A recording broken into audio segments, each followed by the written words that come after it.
Hello दोस्तों, आपका हमारे चैनल एमएससी कैंपस में स्वागत है। जैसा कि आपको पता है, हम एसके मास्टर आप लोग को इतिहास पढ़ा रहे हैं। तो इतिहास में हम लोग जो है उत्तर वैदिक काल, ऋग वैदिक काल को अच्छे से कवर कर लिए, हड़प्पा काल को भी कवर कर चुके हैं। आज हम बात करेंगे महाजनपद काल का। थोड़ा सा देखिए परिचय बना लेते हैं ताकि आपको भी अच्छा लगे, क्योंकि देखिए जब ऋग वैदिक काल था तो उस समय जन होते थे। जन का मतलब राजा होते थे, जनपद, ठीक है। जन का होते थे, जनपद होते थे उस दौर में। लेकिन जब उत्तर वैदिक काल आया तो क्या हो गए, जनपद हो गए, ठीक है। कहने का मतलब एक था जन, एक बार जनपद हो गए। और ढेर सारा जब जनपद मिलते हैं तो उसे हम लोग क्या कहते हैं, महाजनपद। तो आज हम बात करेंगे महाजनपद के। देखो बात करते हैं, देखिए जब उत्तर वैदिक था, उत्तर वैदिक के बाद और वैदिकोत्तर काल आया तो जनपदों का उदय हुआ। ढेर सारे जन मिलकर जनपद बनाने लगे। और जब जनपद था तो जो पंचाल जनपद था बड़ा मजबूत उस समय था। लेकिन जब जनपद ही मिलकर ढेर सारे, तो उसको हम लोग क्या कहते हैं, महाजनपद। क्योंकि देखो उत्तर वैदिक काल था तो क्या लोग वहाँ पे निवास नहीं करते। जैसे आज के दौर में क्या है, ढेर सारे राज्य मिलकर एक देश बनाते हैं। तो उस समय भी मात्र पूरे भारत में जो है, उसमें अखंड भारत था, ठीक है। पूरे भारत में जो अखंड भारत का मतलब वर्तमान की हम बात करें उस दौर में, तो जो पाकिस्तान था और बांग्लादेश, ये सब के सब जो है किस में आते थे, भारत के अंतर्गत आते थे, ठीक है।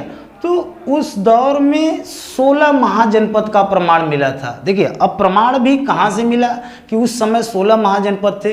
तो प्रमाण कई इतिहासकारों ने दिया है अपने, जैसे कोई का उस दौर में जो किताबें होते थे, अष्टाध्यायी पाणिनि, अभी कल चर्चा हुआ, तो उसमें भी कहा गया है कि 16 महाजनपदों का प्रमाण मिला है। लेकिन क्या जो सबसे आपको सूटेबल लगे कि वो कहाँ से प्रमाण मिला है, तो परीक्षा में प्रश्न बनते हैं। तो उस दौर में जो बौद्ध धर्म का एक ग्रंथ था जिनका नाम का था अंगुत्तर निकाय, हमने लिख दिया है कि बौद्ध धर्म का जो एक ग्रंथ था, पवित्र ग्रंथ माना जाता है अंगुत्तर निकाय। अंगुत्तर निकाय में महाजनपद का उल्लेख है कि उस दौर में 16 महाजनपद हुआ करते थे। आपको याद होना चाहिए, यानी महाजनपदों की संख्या कितनी थी, 16। और आज भी आप जानते हैं कि जब हमारा देश आज़ाद हुआ था तो उस समय जो है हमारे यहाँ कितने राज्य थे, केवल 14 ही राज्य थे। आज देखो 28 हो गए, 29 हो गए थे, लेकिन एक जम्मू कश्मीर को केंद्र शासित बना दिया गया, 28 राज्य हो गए। तो ऐसे ही आप कोरिलेट करिए कि उस दौर में, उस दौर का मतलब ऋग वैदिक काल, वैदिकोत्तर काल के बाद कितने भारत में महाजनपद थे, उसमें जनपद बोलते थे। तो उनकी संख्या क्या होती थी, 16 होती थी, ठीक है। और इसका प्रमाण कहाँ से मिलता है, देखिए बौद्ध, क्योंकि देखो उस दौर में, देखो जब हमने बताया कि जब उत्तर वैदिक काल आया, जब उत्तर वैदिक काल आ गया तो यज्ञ का बढ़ावा होने लगा, कर्मकांड बढ़ गए, अंधविश्वास लोग इतना फैल गया कि किसी को शूद्र बनाकर गांव के बाहर रखने लगे। तो शूद्र बना के गांव से बाहर रखने लगा, उसको उपनयन संस्कार नहीं होता था, यानी जो हम 16 संस्कार के बारे में किए। शिक्षा का अधिकार, पढ़ने लिखने नहीं दिया जाता था। तो बताओ कोई अगर व्यक्ति ऐसा आ गया जो धार्मिक के रूप में आया है और सबको अगर उसके हित का बात करेगा, हमें अगर परेशान है, अगर कोई व्यक्ति आ गया हमारे हित का बात करेगा तो हम तो उसको अनुयायी हो ही जाएंगे। तो उस दौर में 2 व्यक्ति बड़ा ही प्रसिद्ध निकले, क्योंकि कर्मकांडों का बढ़ावा, सती प्रथा, मारना पीटना, एक दूसरे से भेदभाव, अस्पृश्यता, सब कुछ था उस समय। लेकिन एक व्यक्ति है बौद्ध धर्म, गौतम बुद्ध, और एक और चला हमारे पास धर्म जिसको हम लोग जैन धर्म के नाम से, जैन धर्म महावीर स्वामी के नाम से जानते हैं। तो ये जो धर्म 2 ठे उदय हुआ, तो जब धर्म का उदय भयल तो उस सब का किए, क्योंकि पढ़े लिखे व्यक्ति थे तो वो लिखित साक्ष्य दिए थे। वही लिखित साक्ष्य में जो जैन धर्म का ग्रंथ था भगवती सूत्र, उसमें भी ये बात कहा गया है कि उस दौर में जो है, उस दौर का मतलब वही टाइम पीरियड है, समझ रहे, उत्तर वैदिक काल या तो वैदिकोत्तर काल के समय में जो है, जब उत्तर वैदिक में ये सब कर्मकांड का बढ़ावा हुआ, उसी समय में 2 धर्म का उदय हुआ, एक बौद्ध धर्म जिसका पवित्र ग्रंथ अगुत्तर निकाय में भी प्रमाण मिलता है महाजनपद का, और भगवती सूत्र में भी महाजनपद का प्रमाण मिलता है। ऐसे कई ऐतिहासिक ग्रंथ हैं जिसमें जो है 16 महाजनपदों का प्रमाण मिलता है। ठीक है, तो आज हम इस वीडियो में बात कर लेंगे कि जो 16 महाजनपद हैं उसमें जो है एक एक जनपद के बारे में हम ठीक से अध्ययन करेंगे, एक भूमिका बनाएंगे। आपको एक बात बता दें कि जो उस दौर में 16 महाजनपद होते थे, तो उस 16 जनपद का मतलब 16 महाजनपद मतलब 16 राजा रहे होंगे। एक जनपद में एक राजा अगर मानते हैं तो 16 राजाएं होंगे। लेकिन क्या होता है कि 16 महाजनपद के अब एक दूसरे से आपस में सब लड़ते थे। सबको पता है इतिहास की राजाओं का काम क्या होता है। आज भी जो राजा हैं, आज राजा कौन है आप जानते हैं? जो सत्ता में है वो राजा हैं, जो विपक्ष में है वो आप विपक्षी राजा हैं। क्योंकि भाई समय है, सत्ता की मलाई सबको खाना है, दौर आएगा बदलेगा तो वो राजा बन जाएंगे। ठीक है, तो उस समय भी आपस में जैसे आज शब्दों से खेल रहे हैं, और उस दौर में आपस में क्या कर रहे थे? लड़ाई कर रहे थे। तो अंत में एक जो राज्य था, एक जनपद था मगध। वर्तमान में हम मगध की बात करें तो वर्तमान में जो बिहार है, बिहार का जो पटना और गया जिला है वो क्या कहलाता था? मगध। उस क्षेत्र को हम लोग मगध कहते थे। तो ले देकर जो मगध के राजा होते थे, क्योंकि पड़ोसियों से विवाद होता था, तो मगध के राजा अंत में ऐसा हुआ कि जो पीढ़ी दर पीढ़ी राजाओं मगध में हुए, ठीक है, वो सब के सब अंत में क्या किए कि 16 महाजनपद को क्या किया? एक अपने में मिला लिया। तब वहाँ से क्या होता है कि एक मगध का उत्कर्ष होता है। तो वहाँ से वंशों का जो है आपको अध्ययन कराया जाएगा कि मगध वंश में कौन कौन से वंश चले। ठीक है, तो वो इसके बाद मगध का उत्कर्ष हम लोग कल देखेंगे। आज हम बात कर लेते हैं कि 16 महाजनपद में कौन कौन से उस दौर में थे। ठीक है, अब हम बात करते हैं कि 16 महाजनपद में हम पहला बात करते हैं काशी। आपको भी पता हो गया होगा कि हमारा जो MSc कैंपस टीम है ये काशी के ही वासी हैं। तो काशी आज का नहीं, अगर हम बात करें अथर्ववेद में भी काशी का उल्लेख मिलता है। सोचो, यानी काशी मगध का तो बार बार मिले या नहीं मिले, लेकिन काशी एक ऐसा जगह है जिसमें जो है अथर्ववेद यानी वेदों में भी इसका प्रमाण मिलता है। और सबको पता है कि काशी देव की नगरी होती है, यहाँ मंदिर और घाटों के नाम से जाना जाता है।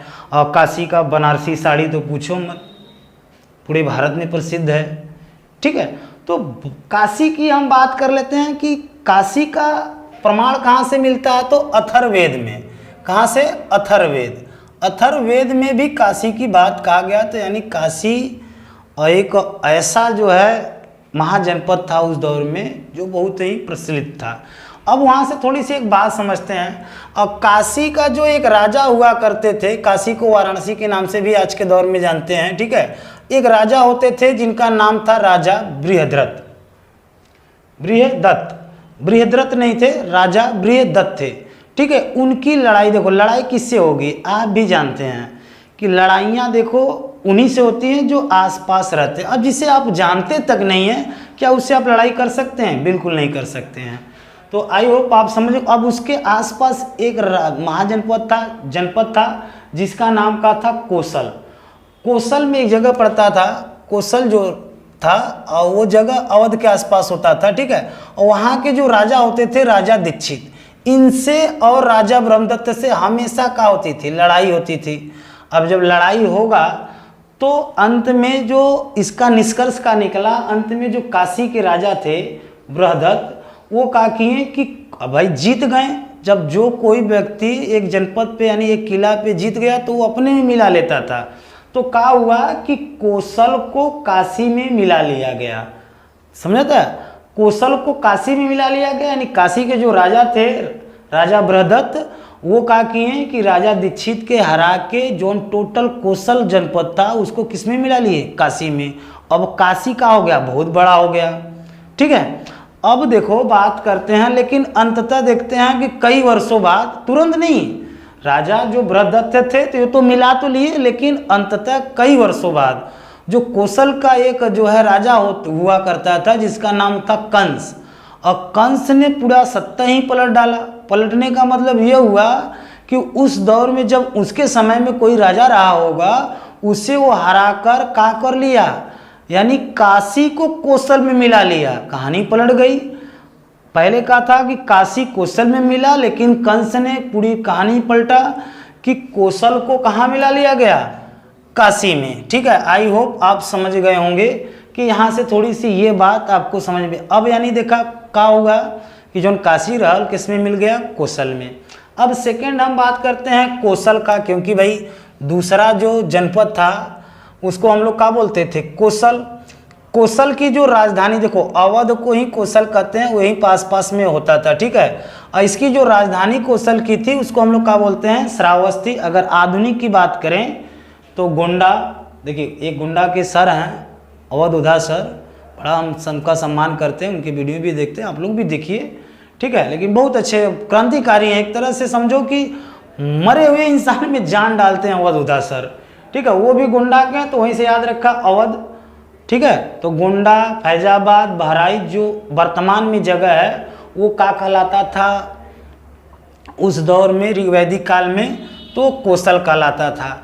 अब कौशल की बात करते हैं कि हमें कौशल से देखिए क्या क्या जानकारी कम से कम रहना चाहिए, कि कौशल से हम लोग क्या सीख लें। कि कौशल में एक राजा होते थे, आगे चलकर कौशल बड़ा शक्तिशाली बनता है, ऐसी बात नहीं है। देखा पहले ही अपन रुझान देखा, हालांकि पहले तो हार गया काशी से, लेकिन फिर क्या हुआ, काशी को जीत लिया। तो आगे चल के जब वो काशी को जीता होगा तो और अगल बगल के जो राज्य हुआ करते होंगे उसे भी जीतने का चेष्टा होगा। आगे कौशल चल के थोड़ा सा जो हमारा मजबूती हुआ, लेकिन रीजन का हो गया कि कमियां कहाँ से हो गई। तो कमी देखिए कहाँ से हुआ, आगे चलकर जो कौशल के राजा होते थे, राजा प्रसेनजीत होते थे। ये जो राजा प्रसेनजीत का, अब वहाँ के राजा हो गए कौशल के राजा प्रसेनजीत, और जो राजा प्रसेनजीत थे वो बड़ा दानवीर थे, दानवीरता के कारण वो प्रसिद्ध थे। अब दानवीरता का होता कि वो 2 ठे नगर, एक नहीं 2 नगर ब्राह्मणों को दान दे दिए, इतना बड़ा दानवीर थे राजा प्रसेनजीत। ठीक है, अब 2 ठे नगर जब दान दे देले तो सोचा कितना बड़ा जौन बाटे प्रसेनजीत दानी रहले। लेकिन कभी काल का होता है कि ये जो राजा प्रसेनजीत का लड़ाई कैसे हो, देखिए ये राजा प्रसेनजीत की जो है एक ज़्यादातर लड़ाई प्रसेनजीत का अजातशत्रु के साथ हुई। क्योंकि लड़ाई किसके साथ हुई, अजातशत्रु के साथ। अजातशत्रु कौन था, बिंबिसार का पुत्र था अजातशत्रु। अब बिंबिसार का रिश्तेदारी कैसे रहल, प्रसेनजीत से। पहले ही से अपन प्रसेनजीत अपने बहन की शादी किससे किए थे, महाकोशला। आपको यहाँ लिख दे रहे हैं, प्रसेनजीत की एक बहन थी जिनका नाम था महाकोशला। तो महाकोशला का शादी कैसे भल, बिंबिसार से। जो बिंबिसार था ये जो मगध को बहुत आगे ले जाता है, विवाह संधि कर करके आगे चलेंगे, इस पे स्पेशल वीडियो बनाया जाएगा जब मगध का उत्कर्ष होगा तब। ठीक है, बिंबिसार का क्या था, वो पुत्र था अजातशत्रु। तो अब बताइए, इनकी एक बहन थी प्रसेनजीत। जब इससे देखो लड़ाई होती है, थोड़ी सी कहानी सुन लेते हैं, स्पेशल आगे भी बताएंगे कि जो प्रसेनजीत था उसकी लड़ाई किससे होती है, अजातशत्रु से। अजातशत्रु को प्रसेनजीत क्या करता है, बंदी बना लेता है। क्योंकि भाई पहले ही बता दें कौशल बड़ा मजबूत राज्य था, और जब बंदी बना लिया तो प्रसेनजीत की एक पुत्री थी जिसका नाम था वजीरा। क्या नाम था, वजीरा। अब वजीरा से अजातशत्रु का प्रेम प्रसंग चलत रहल, और जब प्रेम प्रसंग चलत रहल तब बतावा, अब वहीं तो प्रसेनजीत बड़ा दानवीर भैल न, 2 ठे नगर ब्राह्मणों को दे दिए। लेकिन जब प्रेम प्रसंग, इनके लड़की का नाम का था वजीरा, प्रसेनजीत का। लेकिन जब इनसे अजातशत्रु से प्रसेनजीत का लड़ाई भयल तो बंदी बना के गए घरे, तो वजीरा इन मिले। क्यों, क्योंकि उनकी भाई प्रेमिका थी अजातशत्रु का, मिलने आई। तो कहा बड़ा लापरवाह हो भाई अजातशत्रु, तुम जब मन करा था तू हमारे पिताजी से लड़ाई कर ले। तो बड़ा अजातशत्रु भी उस दौर का भाई राजा था, बड़ा शांत स्वभाव में बोला, अरे हम कहाँ लापरवाह हैं, लापरवाह होते तो क्या आपका ख्याल रखते। तो वजीरा के मन थोड़ा सा जागल, कैसी बात है। तब गई वो पिताजी के यहाँ, पिताजी यहाँ प्रसेनजीत बान, दानवीर बटले बान, दूठे जौन बाटा गांव पंडितों को आप दान दे दिए, तो का अपनी बेटी के लिए इतना भी नहीं कर सकते हैं? एक दूसरे से संबंध था, तो अंत में जो है वजीरा की शादी किससे हो जाती है? अजात शत्रु से। अब देखो शादी हो गई तो इन्हें तो जौन बाटा कौशल का करेंगे भाई, मगध को का होगा, वापस दे देंगे। लेकिन जब प्रसेनजीत बुढ़ापा अवस्था में, इससे तो कहानी हम आगे बताएंगे, बहुत अच्छे से बताएंगे। यहाँ पे केवल हम एक चर्चा कर लेते हैं किसके बारे में, कि जो महाजनपद होते हैं उनके बारे में। तो हमने देखा कि वजीरा से शादी हो जाती है, यहाँ पे हमने कौशल का हो गया। अब हम बात करते, देखो जब वजीरा से शादी हो गया तो जो कौशल था, ये कहाँ, ये अजातशत्रु कहाँ के थे? मगध के थे। तो मगध चले गए। लेकिन ये जो प्रसेनजीत वृद्धावस्था हो गए तब चले गए थोड़ा सा बौद्ध के शरण में, चलिए बुद्ध भगवान के शरण में चले जा। तो बुद्ध भगवान के जब वो शरण में गए, तो देखो जब राजा नहीं होता है तो इनके ही राज्य में कौशल में न राजा होने से विद्रोह उत्पन्न हो गल। तो इन जौन बाटा वापस आए कौशल, फिर वो वापस आए, फिर रास्ते में जौन बाटा जात रलेन कि चलिए अपने दामाद, अब तो दामाद हो गया अजातशत्रु, दामाद से थोड़ा सा जौन बाटा हेल्प मांगे, सहायता मांगे। तो सहायता मांगने के लिए वो जब रास्ते में जा ही रहे थे प्रसेनजीत, कि रास्ते में इनकी क्या हो गई, ठंड लगने से मृत्यु हो गई, किनकी? प्रसेनजीत की। ठीक है, तो ये थोड़ी सी कोरिलेट करे रहा केवल कि का महाजनपद ही केवल पढ़ रहे हैं। ठीक है, और तीसरा एक अंग, उस समय जनपद में, महाजनपद में कौन आता था? अंग। अंग का राजधानी क्या होती थी? तो चंपा। और ये भागलपुर और मुंगेर, ये भी बिहार का ही पार्ट है। और जब इनके पिताजी थे बिंबिसार के समय में ही मगध में मिला लिया गया था। बिंबिसार कौन थे? तो अजातशत्रु के पिता थे। देखिए अब हम बात कर लेते हैं मगध का। यहीं आप, क्योंकि सब जितने भी महाजनपद हैं सब मिलकर क्या करेंगे? मगध का ही सब में मिल जाएंगे। तो मगध को थोड़ा सा देख लेते हैं। और इसकी राजधानी गिरिब्रज एवं राजगिरी अगर वर्तमान में देखें, देखिए इनकी राजधानियाँ जो मगध की थी ना, वो कहीं नहीं बदलेगी। कोई राजा आएगा तो वैशाली से गिरिब्रज कर देगा, तो 2-3 नहीं बदलता है। वहाँ पे जब मगध का उत्कर्ष होगा वहाँ पे फुल डिटेल हम बात करेंगे। तो यहाँ पे केवल थोड़ा सा गिरिब्रज था और राजगिरी था। वर्तमान में देखा जाए तो पटना था। हाँ, मगध को अगर कोई शौर्य मान सम्मान कोई बढ़ाया तो कोई, देखो कोई राजा था तो वो राजा 2 थे। एक थे बिंबिसार और इन्हीं का पुत्र अजातशत्रु। इन दोनों ने फेमस किया किसको? मगध को। किसके लिए?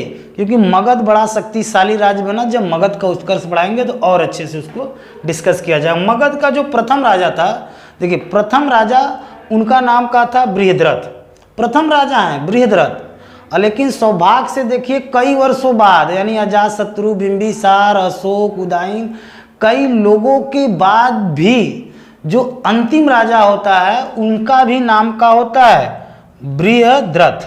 तो कभी का लूसेंट में देता है तो कई लोग पूछते हैं कि ये कैसे हो गया। तो प्रथम भी बृहद्रथ था और अंतिम भी राजा कौन थे? मगध के बृहद्रथ थे। ये बहुत अच्छा याद भी हो जाएगा। अब हमने क्या देखा? अब देखो जब कौशल में मर गए तो फिर जानता है पावरफुल तो अजातशत्रु था ही। कौशल किस में मिल गया? भैया ये तो हमारे संपत्ति, हमारे ससुरारी का सामान है। कौशल किस में मिल गया? मगध में। अंग के बिंबिसार के ही समय में मिला लिया गया था। ठीक है, तो आगे चल के हम क्या देख रहे हैं कि देखा काशी किस में मिल गया? पहले तो कौशल काशी में मिला, फिर काशी कौशल में मिल गया। अंग के वहीं बताया कि बिंबिसार के समय में ही मिला लिया गया। तो अब देखा मगध में क जने मिल गए? 4 जने। तो बताओ 4, जिसका क्षेत्र 4 जने का जगह हो जाएगा, तो बाकी जो जनपद होंगे तो ऐसे ही कुछ डर के मारे स्वीकार कर लेंगे। तो अगला जनपद हम बात करते हैं 5वें नंबर पे था वज्जी। वज्जी की राजधानी देखिए क्या था? वैशाली। यही वैशाली है। आज भी बिहार के एक जगह वैशाली जिला के नाम से भी जाना जाता है, जहाँ के मैथ मस्ती सर हैं विपिन सर। अब सबको पता होगा, यूट्यूब आप अगर देख रहे हैं तो उन लोगों का भी नाम जाइए भाई जो अच्छे यूट्यूबर हैं।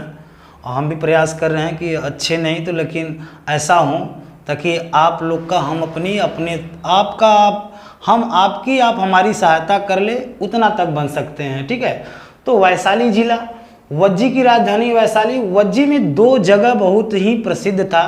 एक का नाम था विदेह, वहीं विदेह थे जहाँ के राजा जनक थे, माता सीता के कौन? पिता। ठीक है, और वहीं को हम लोग क्या बोलते थे, मिथिला नरेश के नाम से भी जानते थे, ठीक है, मिथिला नरेश राजा जनक, ठीक है। और वहाँ का जो एक लास्ट विदेह का एक लास्ट राजा होता था कलार। कलार का किया ना कि एक ब्राह्मण कन्या का क्या कर दिया, अपमान कर दिया। और जब ब्राह्मण कन्या का, सोचो ब्राह्मणों को अभी हल्के में मत लो, अभी तो हम लोग बार बार कर रहे हैं कि बाबाओं का दौर है। देखो पहले एक बात थोड़ा सा सुन लो कि चाहे वो अध्यापक हो चाहे बाबा हो, बस क्या उनका काम है, लोगों को शिक्षा देना। ये जो सच्ची बात है, ये नहीं कि मतलब वो कहीं से देखते हैं, आप भागवत गीता से कुछ लेते हैं, कुछ वेदों से, कुछ पुराणों से लोगों को बताते हैं। वही काम किसका होता है, टीचरों का होता है। कहीं से पढ़े रहेंगे, कोई जानकारी रहेगा, उसी चीज़ को क्या करते हैं, आपसे बताते हैं। लेकिन क्योंकि हमारे ये चैनल प्रिपरेशन के लिए है, तो प्रिपरेशन के दायरों को रख कर ही हम लोग बात करते हैं। अब बात करते हैं, देखो अभी तो समझ में आ गया कि बताते का काम कौन है। तो ब्राह्मणों को अगर हम कुछ कह भी देते हैं तो आप लोग बुरा मत मानिएगा कि हम नहीं ब्राह्मणों के खास विरोधी टाइप के हैं, ऐसा कुछ नहीं है। लेकिन अब यूँ सोचो कि लास्ट जो है विदेह का लास्ट राजा होता था कलार। कलार का किया कि ब्राह्मण कन्या का अपमान कर दिया, ब्राह्मण कन्या ने श्राप दे दिया। और ये श्राप दे दिया कि आपका जो है कुल सहित का मतलब वंश सहित नष्ट हो गया। तो ऐसा हुआ भी है, प्रमाण मिलता है पुराणों में, वेदों में। लेकिन अब वो क्या सच्चाई है क्या नहीं है, क्योंकि इतिहास अभी केवल भाई लिखित साक्ष्य का मिला है, तो इसका ये थोड़ा मतलब हो गया। अभी आप विचार करो कि अगर इस दौर में ही ये सभ्यता खत्म हो गई, तो कहीं फुटपाथ पे किताब मिलती है कि 10 दिन में डॉक्टर बने, होता है ना जो नुस्खा उसका, 10 दिन में डॉक्टर। तो अब ये थोड़ा हो गया कि एक ग्रंथ थी। अब उस दौर में कोई सभ्यता होती है तो ये भाई उठेगा, तो ये थोड़ा होएगा कि नहीं यार 10 दिन में जो कोई डॉक्टर बन जाएगा। तो कुछ ग्रंथ ऐसी हैं कि जिसका प्रमाण गलत भी हो सकता है, नहीं भी हो सकता है, लेकिन मान्यता है। आपको भी याद रखना है कि जो कलार था वो जब ब्राह्मण कन्या को अपमान किया तो उसने श्राप दे दिया, तो वंश सहित कलार का हो गया, नष्ट हो गया। एक वज्जी में जगह था लिच्छवी, ये बहुत ही महत्वपूर्ण जगह है लिच्छवी। लिच्छवी के एक राजा होते थे, राजा चेटक। राजा जो चेटक होते थे, इनकी कहानी बड़ा अजीब से है। क्योंकि देखिए जो भी अभी हमने कहा देखा कि भैया गौतम बुद्ध ये भी किसी राजा के थे नहीं, अगर बताओ राजा के नहीं होते, एक आम आदमी प्रवचन देना स्टार्ट करेगा तो उसे तो कुछ लोग मार मार के मुआ देंगे, है कि नहीं। लेकिन जो महावीर स्वामी थे वो भी राजा थे, राजा के बेटे राजा। गौतम बुद्ध वो भी राजा थे, तभी इन सब का नाम हुआ। एक आम आदमी के पास कितना भी नॉलेज हो जाए, लेकिन वो उस दौर में नहीं समझा पाता, क्योंकि अंधविश्वास कर्मकांड इतना ज़्यादा बढ़ गया था। ठीक, तो लिच्छवी के राजा थे चेटक। उनकी एक बहन थी जिनका नाम था त्रिशला। उनकी एक बहन थी जिनका नाम था त्रिशला। अब त्रिशला लिच्छवीगढ़ की राजकुमारी हो गई, क्योंकि भाई लिच्छवी चेटक की वो बहन है, तो राजकुमारी हो गई लिच्छवीगढ़ की। और उन्हीं का बेटा कौन है, महावीर स्वामी, जो कि जैन धर्म के 24वें तीर्थकर माने जाते हैं। अब बताओ 24, अब सोचा ये रानी राजा है नहीं, उस समय इतना ज़्यादा कर्मकांड बढ़ा था, अभी बताया ना, चर्चा हो चुका। चेटक की एक पुत्री थी, आप समझ गए, चेटक की एक पुत्री थी जिनका नाम था छेलना। छेलना का विवाह किससे हुआ था, बिंबिसार से। तो आपके ही ना लगा था कि जौन बा बिंबिसार अब अभी चर्चा हो रहा था कि बिंबिसार अजातशत्रु ये दोनों मिलकर मगध को बहुत बढ़ाए। तो कहीं ना कहीं क्या महावीर स्वामी जौन बा का लगियन, इन तो मामा न लगियन हो, रिश्तेदारी जोड़ेंगे तो का उस दौर में महावीर स्वामी क्यों जौन बा टच कर सकता था, उनको कोई गलत ठहरा सकता था। लेकिन हम नहीं कहते, वो संत थे भाई, राजा हो, सुख सुविधा छोड़कर जंगलों में भटकना और पूजनी थे, ठीक है। तो इनसे शादी हो गया। तो महावीर स्वामी का थोड़ा सा यहाँ पे कोलेट कर लो वज्जी के बारे में। अब वज्जी समझ में आ गया होगा। अब हम बात करते हैं जो छठवां महाजनपद था मल्ल का था, उसकी जो राजधानी पावा हुआ करती थी, सबको पता है। अब वर्तमान में हम देखा जाए जो मल्ल था वो देवरिया के आसपास वाले जो क्षेत्र होते हैं उसको हम लोग मल्ल बोलते थे, ठीक है। मल्ल में क्या था कि यही वो जो पावा जगह है जहाँ पे भगवान गौतम बुद्ध ने अंतिम भोजन कहाँ किया? पावा में। लेकिन उनकी मृत्यु कहाँ पर हो गई? तो वो हो गई कुशीनगर में, याद रखिएगा। मल्ल भी था एक, हमारा 7वें पे आता है चेदी। चेदी उस समय एक जनपद था, उसकी राजधानी सुत्तीवती थी। सुत्तीवती याद करिएगा, एक दही पूछा था लेकिन कई दही नहीं पूछता है, बाकी सही थोड़ा बहुत देख लो। ये शुरुआती के जो है ना, काशी, कोसल, अंग, मगध, वज्जी और बस मल्ल तक, चेदी तक देख लेंगे। बस यहीं से क्वेश्चन बनते हैं, बाकी से भाई एकदम डिफिकल्ट बनेगा तो बाकी अंदर तो प्रमाण है ही आपके पास, वहाँ से भी थोड़ा सा देखिए। चेदी सुत्तीवती राजधानी थी। हाँ, चेदी में ही एक शिशुपाल नाम का राजा होता था। वही राजा जो भगवान श्री कृष्ण के बुआ का लड़का था, ये बुआ का बुआ उनका ये लड़का था। बड़ा खुरपाती किस्म का आदमी था, आप देखे होंगे जब फिर कृष्णा देख रहे होंगे धारावाहिक में। अंत में भगवान कृष्ण को गुस्सा है, अपना वो सुदर्शन चक्र निकालें और इसका गला काट दें, किसका? शिशुपाल का। तो याद रखिए कि चेदी की राजधानी कहाँ है? सुत्तीवती। एक अन्य था वत्यस्य। वत्यस्य की राजधानी कहाँ है? कौशाम्बी जिला आपको पता है। और एक था अवंती। अवंती में देखो दो तरह के थे, एक उत्तरी अवंती, एक दक्षिणी अवंती। दक्षिणी अवंती का मतलब वही माहिष्मती, वो माहिष्मती नहीं है जो बाहुबली वाला है, ठीक है। तो अवंती याद रखिएगा। 10वां हमारे नंबर पे आता है, 10वां कुरु। कुरु की राजधानी का थी इंद्रप्रस्थ थी। अब वर्तमान में देखा जाए तो वही कुरु है। कुरु किसके पास है? तो दिल्ली और मेरठ के आसपास वाला जो क्षेत्र था उसको हम लोग क्या बोलते थे उस दौर में? कुरु, जिसकी राजधानी का थी इंद्रप्रस्थ। यह कुरु है जहाँ पे कहल गया है कि अवंती पुत्र शासन कर लेन, अर्थात भगवान कृष्ण का भी कहीं कहीं नाम आता है। कहाँ पे थे वो? तो कुरु में थे। ऐसे भी जाना लग कुरुक्षेत्र में जौन बा अर्जुन और श्री कृष्ण का संवाद सुन ले है, तो कहीं ना कहीं भाई झगड़ा उठे जे जहाँ रही थे। रहने का अर्थ का मतलब क्या है कि कुरु में किसका प्रमाण मिलता है? तो अवंती पुत्र यानी भगवान श्री कृष्ण का भी प्रमाण यहाँ पे मिलता है। एक था पंचाल।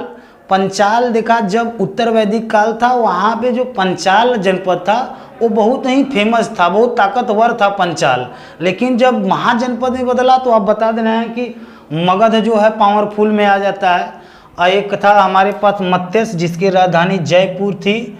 और एक थी हमारे पास सूरसेन, नाम लगा था सूरसेन, राजधानी का था मथुरा। और एक था गंधार, गंधार की राजधानी तक्षशिला, यही तक्षशिला है। अगर आपसे प्रश्न बने कि विश्व का जो है प्रथम विश्वविद्यालय कौन है, तो तक्षशिला विश्वविद्यालय है। वर्तमान में पाकिस्तान के पास चला गया है, जब देश का बंटवारा हुआ था तब, ठीक है। तो तक्षशिला से आपको, हाँ, विश्व में का बात होगा तो तक्षशिला। अगर भारत का बात होगा, अभी कई वर्षों बाद आएगा, अगर भारत में भारत का सबसे प्रथम विश्वविद्यालय तो नालंदा विश्वविद्यालय।